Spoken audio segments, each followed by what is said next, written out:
Alright, so I've had some requests to do another tutorial, so I figured I would do maybe some movable open chords. We can start with the C major chord. For who doesn't know what that chord is, I can show you. We have your first finger goes first fret, your middle finger goes second fret fourth string, and your third finger goes third fret fifth string. And then all you have to do is take that same shape and just move it up. Go from there, there's your C chord, there's a D sus chord, and then there's a nice G chord. So the C chord, standard position, D, you just move up the same shape, 2 frets. Then to do the G chord, you actually slide it up to the 10th, your third finger's on the 10th. There you go, there's one of them. That's pretty nice. Another one I like to use is actually the E major chord form. So what you can pretty much do, you just take the E major, and again this one is your first finger goes first fret third string, then your third finger goes second fret fourth string, then your middle finger goes second fret fifth string. And what you do, you take this shape, that's your E chord. Then you actually slide the same thing up. So your first finger is on the 6th fret. There's your A chord. And then 2 more frets is your B chord. You can also do the same thing like this, and you can actually turn it into a little more of a bar chord. So it's kind of doing this, and sliding that up, adding your first finger. I think John Mayer does this a lot. So that one, kind of switch your fingers around, that's all.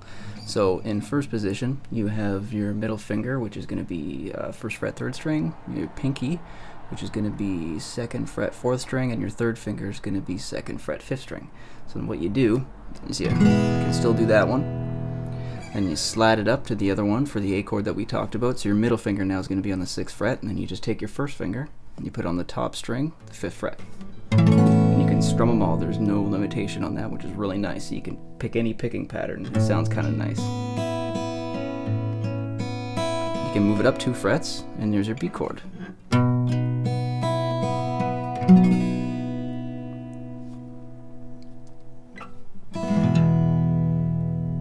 That's one thing I like about this too. Anybody who knows my style knows I absolutely love harmonics.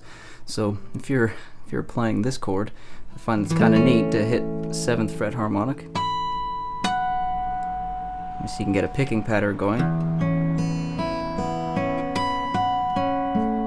You can just move it up 2 frets. Same thing. You can use the 12th fret. Or you can switch your fingers around to the second shape that we talked about, like this one. Now you just use your first finger for the 7th fret, or you can slide it back and use your first finger for the 5th fret.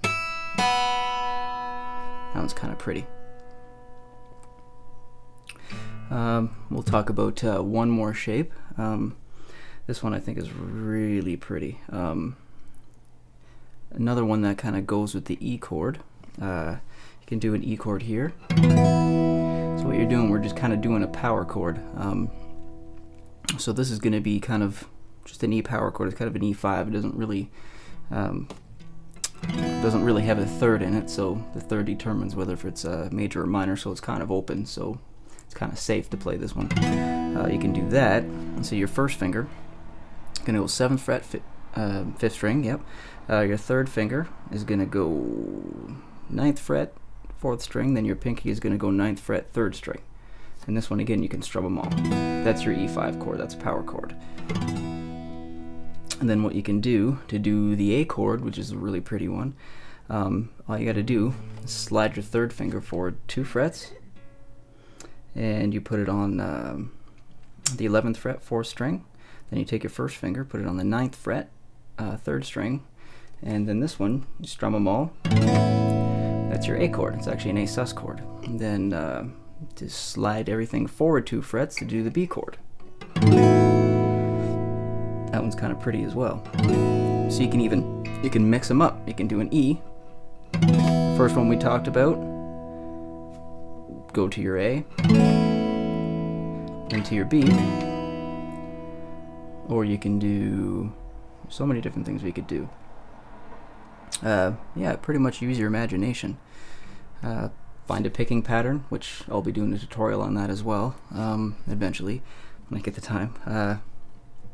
So you do that one, to this one. That's pretty. Or you can go the B chord, A chord, to the E.